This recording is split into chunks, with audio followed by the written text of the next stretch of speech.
Welcome back to my channel. Mermaid Love Devil, episode 30 and 31। Dixit को ये नहीं पता था कि भले ही वो छूने में सॉफ्ट है, लेकिन वो बहुत ज्यादा मजबूत है। अब आगे कुछ देर तक ऐसे ही छूने के बाद दीक्षित का ध्यान अब नित्या के चेहरे पर जाता है। वो नित्या को अपने सीने में घुसे हुए देखकर दीक्षित नित्या कमर पकड़कर ऊपर खींच लेता है, जिसे नित्या का चेहरा दीक्षित के सामने था। ऐसे अचानक से दीक्षित का चेहरा अपने सामने देखकर एक पल तो वो उसके चेहरे को देखती है, फिर शर्म से तुरंत अपना चेहरा नीचे कर लेती है। ये देखकर दीक्षित डेविल स्माइल करके अपना एक हाथ उसके गालों पर रखकर सहलाता हुआ कहता है, वैसे मैंने पहले सुना कि तुमने मुझे तुम कहकर नहीं पर आप कहकर बुलाया। क्या मैंने सही सुना? ये सुनकर तो नित्या का चेहरा और भी ज्यादा शर्म से लाल हो जाता है और वो अपना चेहरा और भी नीचे कर लेती है, क्योंकि नित्या वैसे तो पहले से ही दीक्षित से ऐसे तुम कहकर बुलाना नहीं चाहती थी, लेकिन उसे लगा कि अगर वो ऐसे दीक्षित को बुलाएगी तो शायद वो उस पर गुस्सा हो जाए और उसे अपने आप से दूर कर दे। लेकिन ऐसा कुछ हुआ ही नहीं।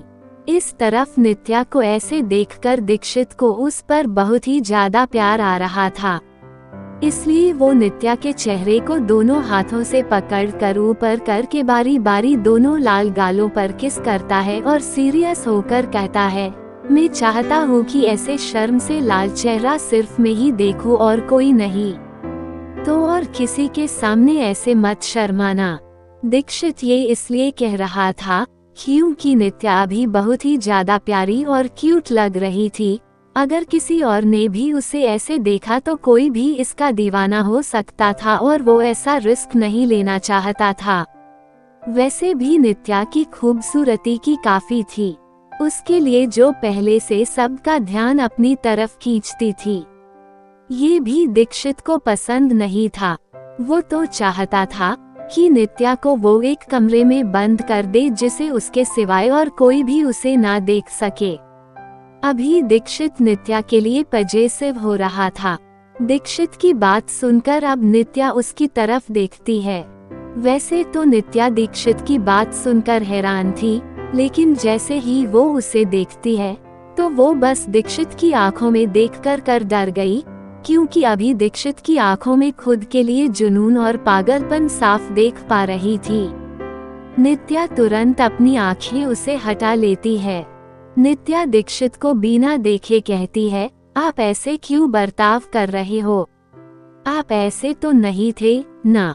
ये सुनकर दीक्षित घूर कर कहता है, मैं पहले कैसा था वो तुम्हें कैसे पता?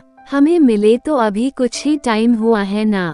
सुनकर तो नित्या हड़बड़ा जाती है और यहाँ वहाँ देखने लग जाती है, जिसे देखकर दीक्षित नित्या के दोनों गालों को पकड़कर अपनी तरफ फेस करके उसकी आंखों में देखकर कहता है, वैसे और कितने राज है तुम्हारे? ये सुनकर नित्या बिना पलके झपका कर दीक्षित की आंखों में देखने लग जाती है।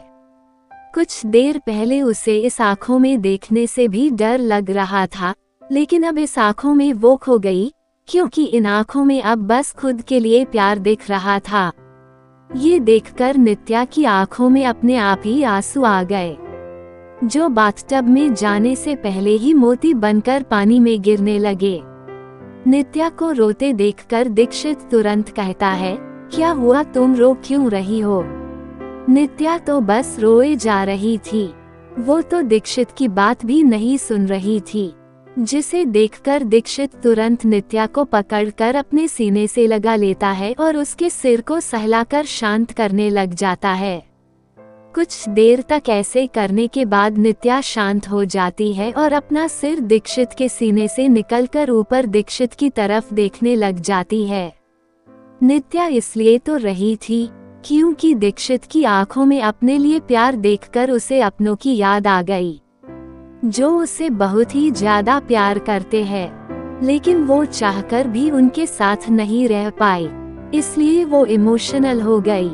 वो इतने समय से अपने इमोशन काबू करने की कोशिश कर रही थी, जिससे किसी को उसके बारे में पता ना चले। वैसे भी वो यहाँ किसे अपना दर्द बांटे, उसके लिए तो यहाँ कोई अपना नहीं था। लेकिन दीक्षित की आंखों में अपने लिए प्यार देखकर वो खुद को रोक नहीं पाई। जब दीक्षित देखता है कि नित्या शांत हो गई और वो उसकी तरफ ही देख रही है, तो वो रोने की वजह से लाल नाक पर किस करके कहता है, अब तुम ठीक हो ना।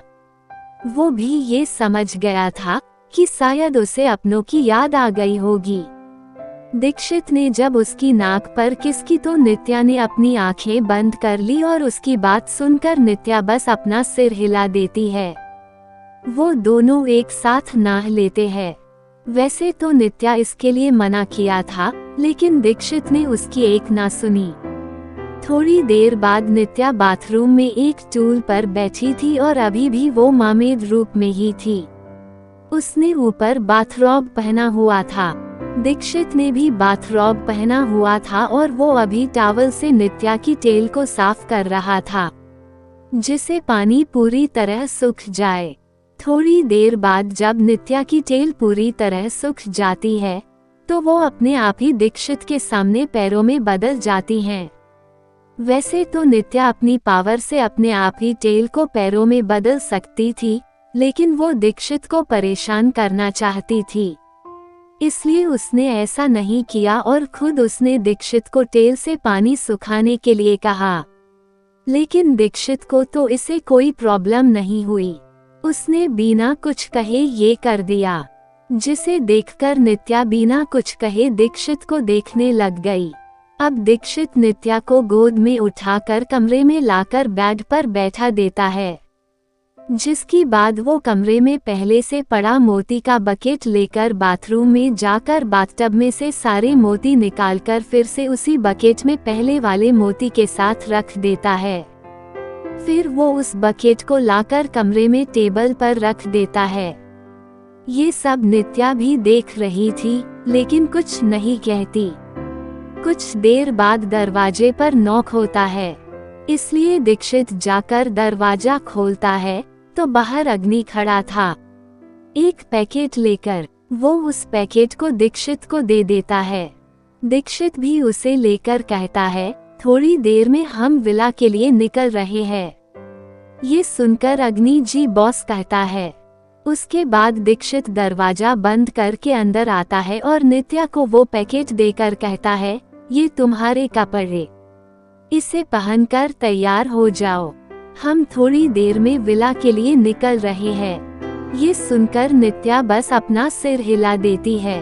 थोड़ी देर बाद दोनों रेडी हो गए थे। अब दीक्षित ने अग्नि को कमरे में बुलाया। अग्नि जैसे ही कमरे में आया तो दीक्षित ने उसे कहा, टेबल पर बकेट में पड़े मोती को तुम विला पहुंचा दो और तुम्हारे सिवाय इसे कोई टच नहीं करना चाहिए। ये सुनकर अग्नि बस जी बॉस कहता है और उस टेबल से बकेट को ले लेता है। उस मोती को देखकर वो हैरान हो जाता है और सोचता है कि ये यहाँ कहाँ से आए और वो भी इतने सारे। वो ये सब सोच ही रहा था कि उसे दीक्षित की आवाज आती है, कार रेडी है ना।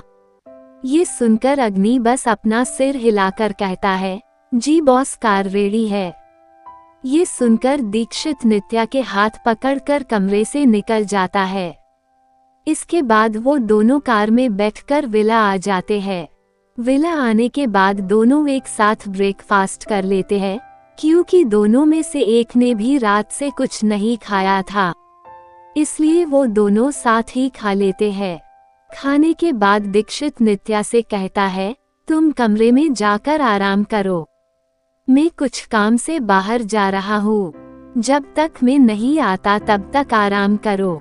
इतना कहने के बाद वो नित्या के लिप पर एक छोटी से किस करके विला से निकल जाता है। इस कहानी को आगे जानने के लिए मेरे चैनल को सब्सक्राइब करें, जिससे आप जल्दी ही नेक्स्ट एपिसोड सुन सके। अगर आपको मेरी ये कहानी पसंद आ रही हो तो इसे लाइक, शेयर और कमेंट्स करना ना भूले। ओके, बाय गाइस, मिलते हैं नेक्स्ट एपिसोड में।